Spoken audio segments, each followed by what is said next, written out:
Rusty Quill presents The Magnus Archives.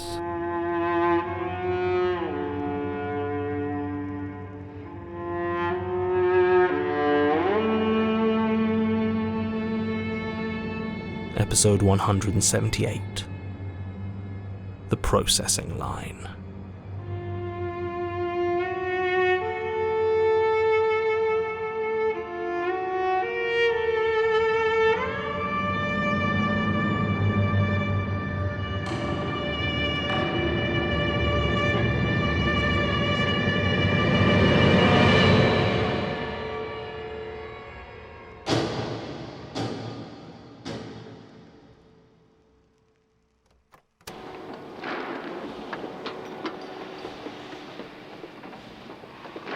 You're sure she came through here? Have I steered you wrong so far? I don't know, do I? We haven't actually found her yet. We're getting closer. Great. Would you both just keep it down, please? They're not aware of us, Martin. I keep telling you. Yeah, I know, but it's not okay to talk as though they're not there. They're still people. Technically a lot of them actually aren't people.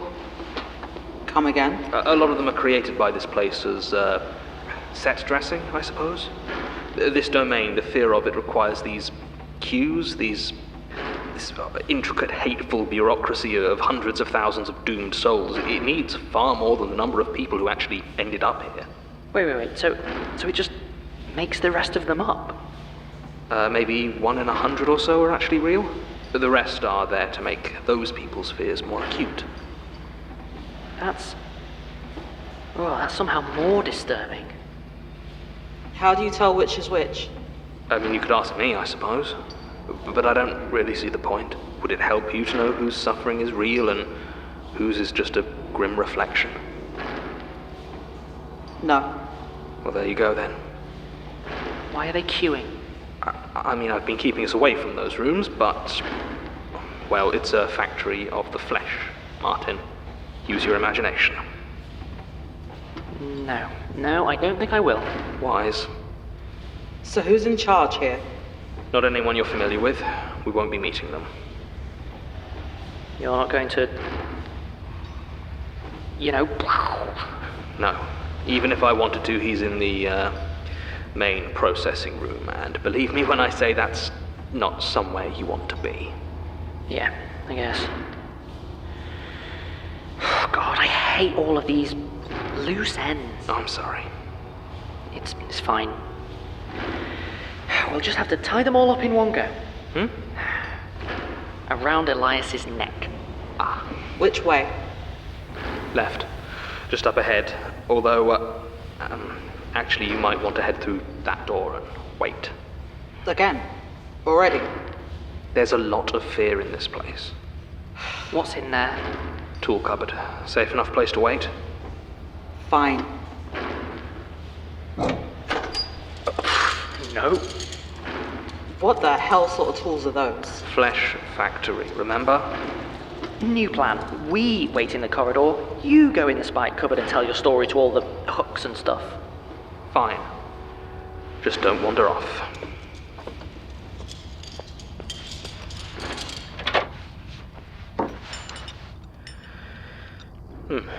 It could be worse. At least they're clean.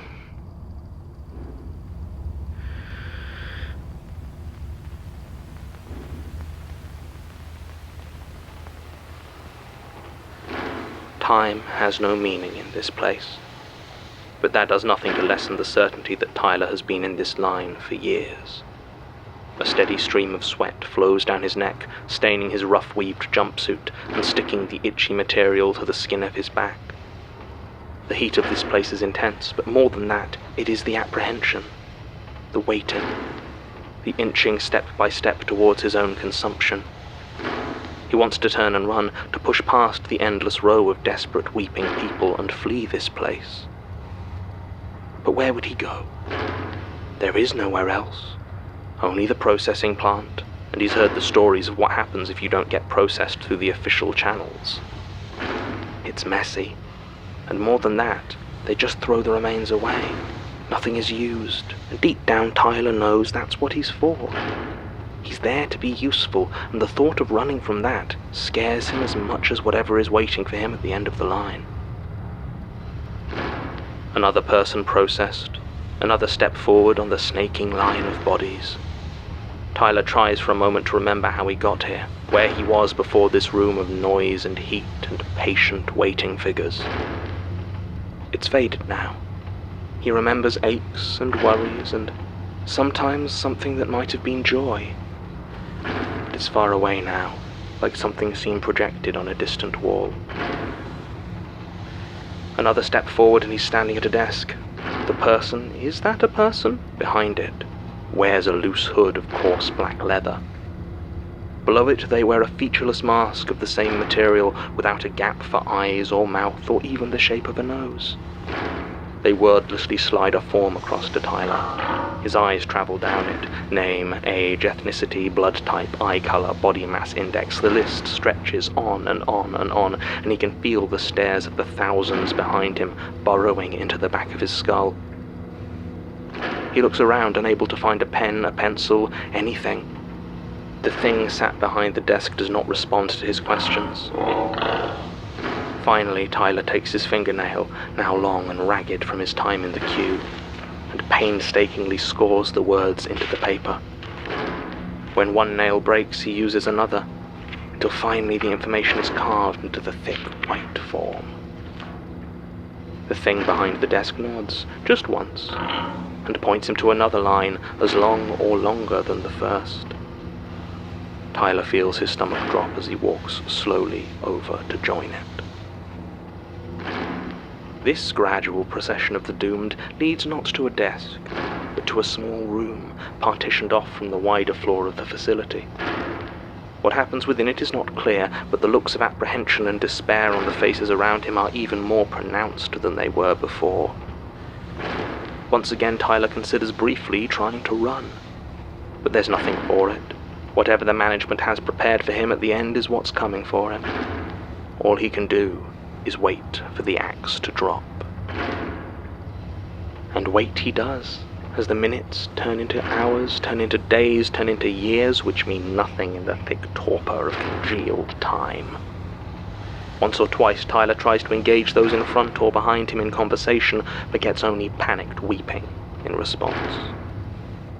He is silent, his only companion the heavy dread that is gradually expanding through his gut.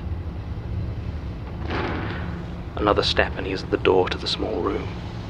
It is riveted iron, not rusty, but clean and polished to a sterile shine.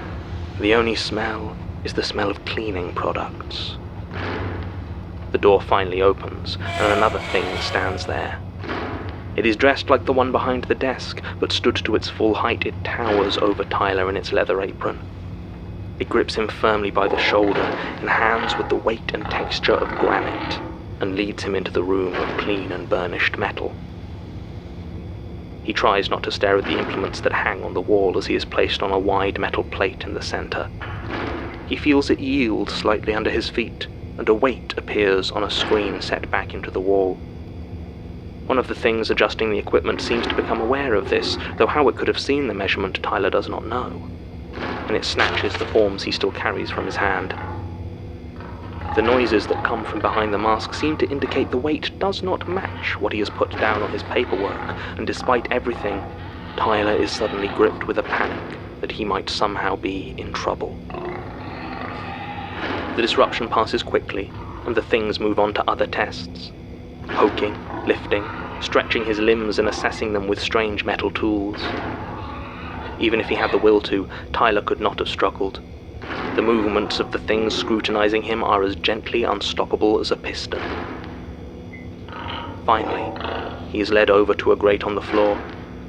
He barely even has time to register the red-hot wire cutter before it is in and out of his left arm with practiced professional ease, neatly removing a small wedge of muscle. There is almost a full second of numb confusion before the pain finally hits, and Tyler begins to scream. The figures surrounding him do not seem to notice, instead fussing over the sample they have taken, examining it in minute detail and silently conferring about it. Then they all nod at once, and the tiny chunk of meat is tossed away down a nearby disposal. One of them moves to the wall and picks up a long metal rod connected to an intricate arrangement of looping metal. Tyler is so preoccupied with the pain in his arm, he doesn't notice the switch turn on or the metal begin to glow red with heat. When the brand hits him in the small of his back, he has no idea what is happening. The sensation is so overwhelming that it's only after they push him out down a long metal chute and he finds himself at the back of another queue, he realizes what has happened. As he sees the stamp of this place scorched into every back that stretches off into the distance. This is the last processing line. Tyler can feel that truth deep inside himself. There is no longer the wide open space surrounding them. Instead, the head-height dividers lock them into single file, snaking back and forth in a zigzag as their path approaches the shining metal gate at the end. The ground is angled ever so slightly down, making it uncomfortable to stand still and always gently urging them to move forward. At last, the prospect of seeing what might happen if he runs from the line seems worth it to Tyler, but the realization sets in that it is far, far too late for that. One step, then another, then another.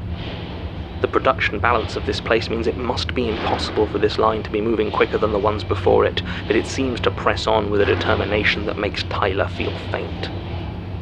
The interminable dread of the wait has dissipated into a very present panic of reaching the end of this line, but with every scream it seems to accelerate, and all too soon he is through the gate.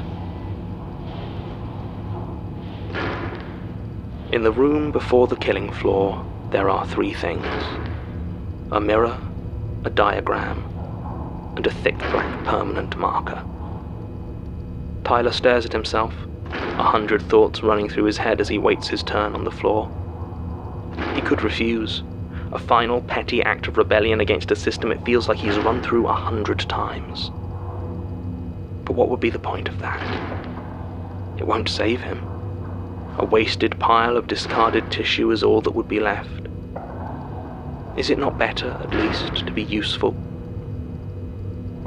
Tyler picks up the pen and begins marking the cuts of meat upon his body.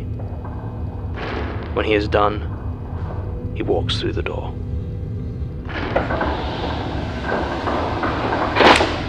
The bolt goes through the back of his neck with a crack, and Tyler feels himself fall, paralyzed to the floor. It does not kill him, though, and he watches as his limp body is hoisted onto the butcher's frame. They take their time as they disassemble him, making sure to let him see exactly what is about to happen at each step of the way. The last thing he sees before returning to the processing line is everything going into the garbage. There wasn't a single suitable cut. "Useless," one of the butchers says, and Tyler is gone.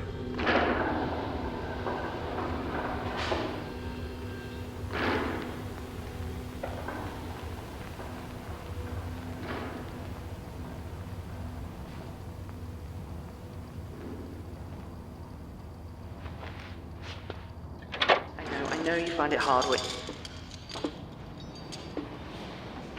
Done already? Yes. Talking about me? I assume that's a rhetorical question. I am trying to keep my powers to myself. Sure. I was just giving Basira some advice.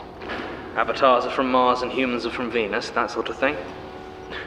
I mean, yeah, sort of. Well, we were pretty much done anyway. Great. Well, in that case, shall we move on? After you. Right.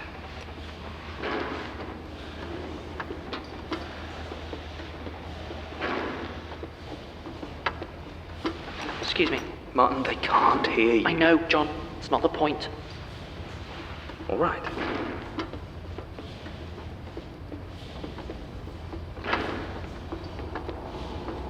Next one's through here. Next one. Her latest victim. Oh. Recognize her. No. I don't think I do. That wasn't a question. It was an instruction. We can't move on until you do. John, what are you getting at? This isn't just a journey through spaces. Fine, I recognize her. I don't know her name, though. Isabel Moran. Shoplifter, drug addict. Daisy was certain she was dealing as well. Derailed her recovery twice. Fine, noted. Can we just move on, please? I'm afraid not. Why not? We aren't finished here. Is that a threat? Guys, come on, don't do this, not here. I told you before, we can't hunt a monster you refuse to see. Don't give me that patronizing, ominous oracle bullshit, John. I'm not an idiot. I never said you were. Guys! Look, I need you to lead the way. I don't need your advice, and certainly don't need you stood there judging me. Enough! Someone has died. Show some respect. Or don't you care? Of course I fucking care. What's the problem? I don't understand. I don't need him laying everything out for me like I'm some kind of idiot. I know, alright? Daisy's the only person I could ever rely on, and she did things, terrible things, and I refused to see it, or said it was my duty, or whatever. I don't know. Sarah. I care, I don't need to wallow in it. I need to end it. All of it. We're here for you. No. She was there for me. Cops versus robbers and monsters. I thought we were doing good. I really did. I knew there was some bad shit. I knew Daisy was into a lot of it, but I thought it balanced out. I thought we were good. I know how that feels. I wanted to help people, you know? When I first joined, protect people. But then I saw what some of those same people were capable of, and something changed. I wanted to hurt them. The ones that deserved it, and it felt good. It felt righteous. I thought I could feel the line, though. I really did. Eventually, though, it was too much.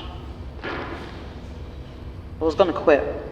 I couldn't take what I saw myself becoming, but then I got sectioned, and suddenly it turned out there were real monsters out there, and well, that just made the power feel better. So things kept slipping. But Daisy was always there for me. All those innocent people. Were they? Innocent?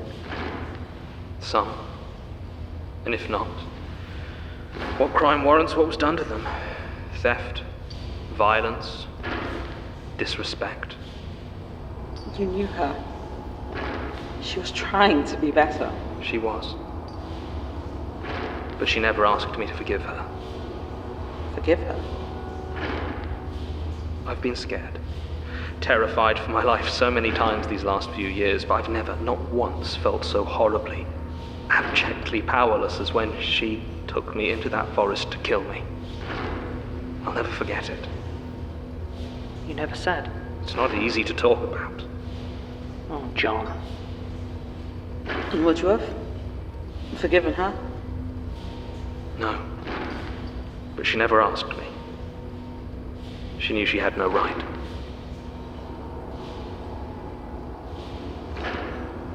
I really am gonna have to kill her, aren't I? There's no way to bring her back. Not anymore. At this point, if I tried to take away her fear, it would destroy her anyway. Am I even gonna be able to? Yes. And she stays dead? In this case, yes. What about the powers? Dream logic, remember? She won't come back. Trust me.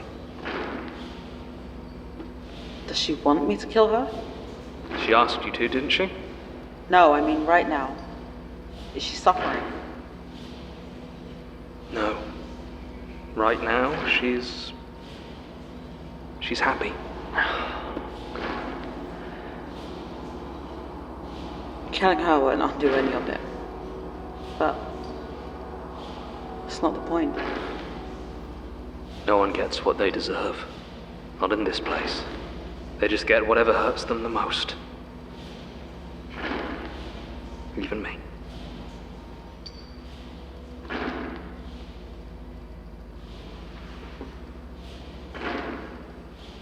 Can we move on now? Yes, I believe we can. This way.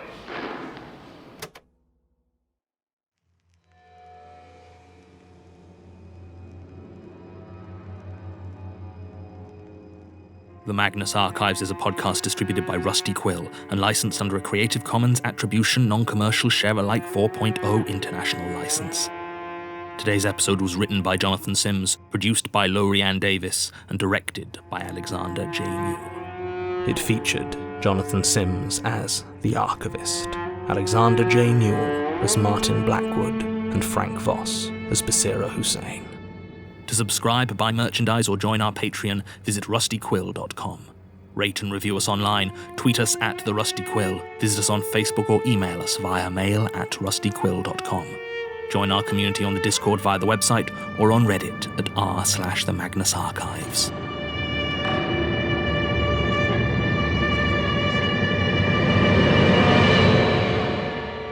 Thanks for listening.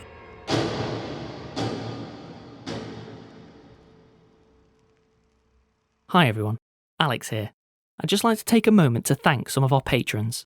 Rudy Uroz, Stacey Falcon, Ariana, Eleanor Smith DeFresney, Ken Yuen, Bruna R. Scheuer, Ben Nothing, Sandra Ortega, Quinn, Cecil with a Cool Sword, Elf Sternberg, Asta, Sam Zisk, Jay, Ally, Hearth of the Fae, Andrew Thomas, The Octopus Gallery, Nell Woodprince, What If You Were Defenseless, Penny Valine, Spark, Adam, Clara, Ksenia Mortinova, Bloodsbane, Sarah Ellert, Ari Gonzalez, Jake Samuels, Jack Beckwith, Micah Cartwright, Luke, John Earl, Elaine Leo, Angel K, Kay McQueen, Daria Choch, Liz Wooten, Elizabeth Wynne, September Brogan, Kindle Holland, Tom Lackow, Landon Cade, Claire C, Alexa West, Andrea R. Larson, Angel Delamore, Ray Thomas, T, and Caitlin.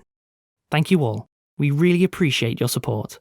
If you'd like to join them, go to www.patreon.com/rustyquill and take a look at our rewards.